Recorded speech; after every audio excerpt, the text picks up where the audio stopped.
अयोध्या से लगातार हम आपको अपडेट दे रहे हैं। यहाँ पे हर कोई राममय में डूबा हुआ नजर आ रहा है, बच्चे से लेके बुजुर्ग तक हर कोई अपनी भक्ति में डूबा हुआ नजर आ रहा है।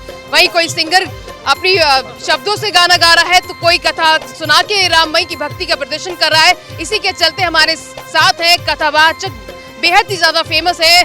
उनसे जानते हैं कि उनके शब्दों में राम को भक्ति को लेकर उनसे एक गीत सुनना चाहेंगे। सबसे पहले आज पूरा दिन से गा ही रहा हूँ, परंतु अब क्योंकि राम के नाम की रोटी खाते हैं तो वहीं से शुरू करते हैं। जब भगवान राम 14 वर्ष बाद लौट करके आए थे तो वानर भालुओं को उजड़ी अयोध्या कैसे बस रही थी, राम के आने पर कैसे सज रही थी, उसी चौपाई को गुनगुनाते हैं। भगवान राम कह रहे हैं कि मुझे प्राणों से भी प्यारी है ये अवधपुरी, मुझे प्राणों से भी प्यारी है ये अवधपुरी।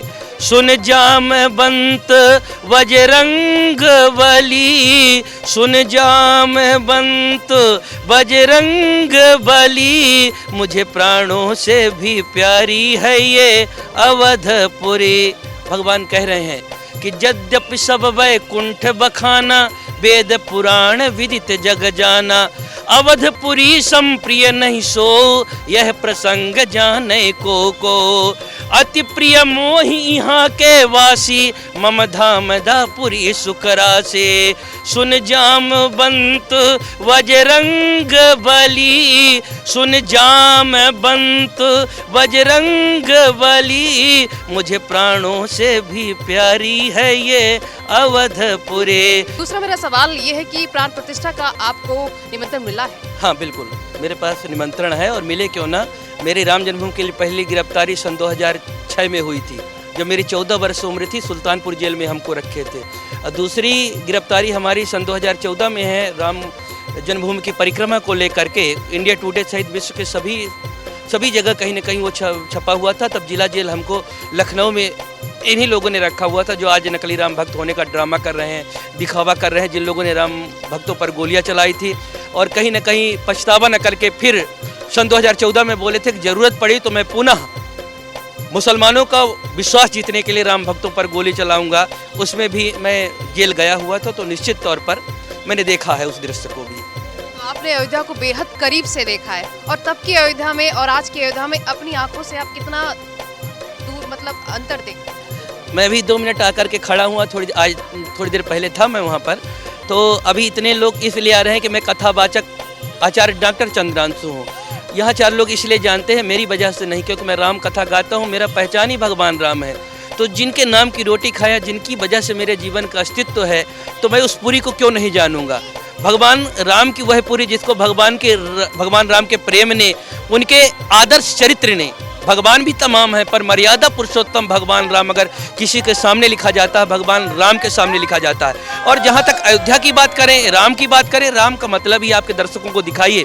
राम का मतलब कोई भगवान ही नहीं, रा का मतलब राष्ट्र होता है, माँ का मतलब मंगल होता है। भगवान संपूर्ण राष्ट्र के मंगल हैं।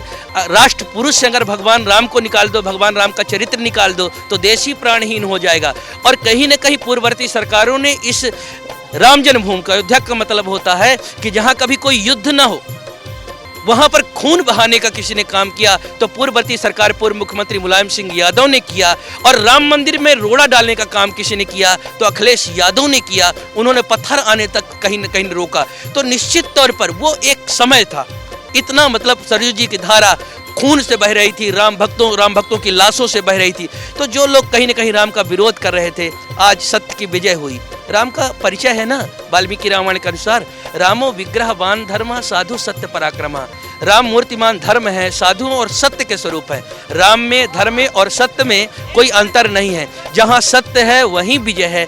तो कहीं न कहीं निश्चित तौर पर कह सकते हैं कि सत्य की विजय हुई। जिस सत्य को लेकर के भगवान रावण पर चढ़ाई किए थे और लंका को आग लगाकर तहस नहस करके 1 लाख पोत 1.25 लाख नाती, ता रावण घर दिया न बाती, वैसे ही आज इंडिया सरकार गठबंधन बन रहा है और सब मिल करके कहीं ना कहीं जैसे हजारों गीदड़ों के बीच में एक शेर प्रवेश कर जाए फिर कुछ फर्क नहीं पड़ता, वैसे मौजूदा सरकार बनी हुई है राम मंदिर को लेकर के।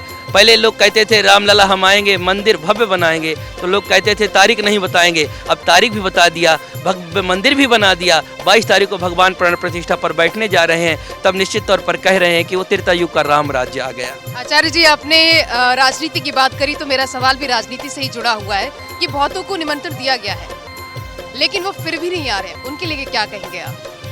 तुष्टिकरण की राजनीति कर रहे हैं, कहीं वोटर न खसक जाएं, दिखावा भी कर रहे हैं, स्वसम्मान। देखो मतलब कितना छोटा, मतलब ओछी मानसिकता है। एक तरफ कह रहे हैं राम सबके हैं, अगर वो आते तो मुझको लगता है कि एक बच्चे 5 साल के पूछा जाए उसको भी पता कि उनका जनाधार नहीं खिसकना था, क्योंकि राम सबके हैं आपने निमंत्रण दिया, राजनीति का मुद्दा नहीं बनता, पर आप उसको अस्वीकार करके आपने राजनीति का मुद्दा बना दिया। मैं इतना कहता हूँ कि सद्बुद्धि दे भगवान को आपको। लास्ट सवाल आचार्य जी बस आपसे इतना है कि कांग्रेस की तरफ से ये कहा जा रहा है कि इसको एक इवेंट बनाया जा रहा है बीजेपी और आरएसएस की तरफ से, तो उनके लिए क्या कहेंगे? आपको क्या लग रहा है? आप यहाँ रिपोर्टिंग करने के लिए आई हैं। डे टू डे राम मंदिर पर निरंतर देखो प्राण प्रतिष्ठा की जो विधि हो रही थी वो पहले चल रही थी भूमिका की, आज से प्राण प्रतिष्ठा भी प्रारंभ हो गया है। और आज जलाधिवास, अन्नाधिवास, फिर बाद में मधु पर्क इत्यादि जो रस्म है सब निरंतर चल रही है। मूर्ति जो होती है ना वो श्री विग्रह हमारे यहाँ कहा जाता है, और उनकी अष्टायाम सेवा होती है। जैसे हम लोग अपने शरीर का ना जब प्राण प्रतिष्ठा हो जाती है वैसे भगवान की हम लोग पूजा करते हैं, आराधना करते हैं।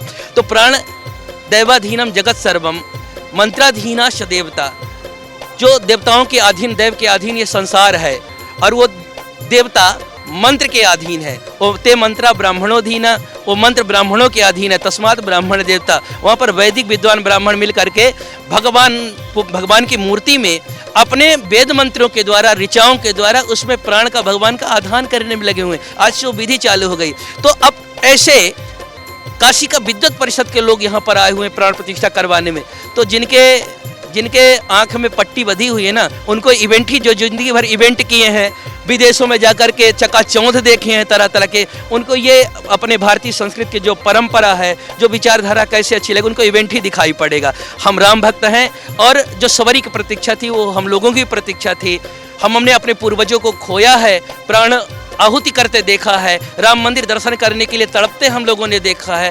तो हम लोग बस वही देख रहे हैं कि जितना जल्दी हो सके भगवान अपने भव्य मंदिर पर विराजमान आज से हो ही गए हैं, उनकी पट्टी खुले, अपने दिव्य दृष्टि देखें, दुर्बुद्धि लोगों को सद्बुद्धि दे, और ये नकली राम भक्त नहीं सच्चे राम भक्त बनने का काम करें।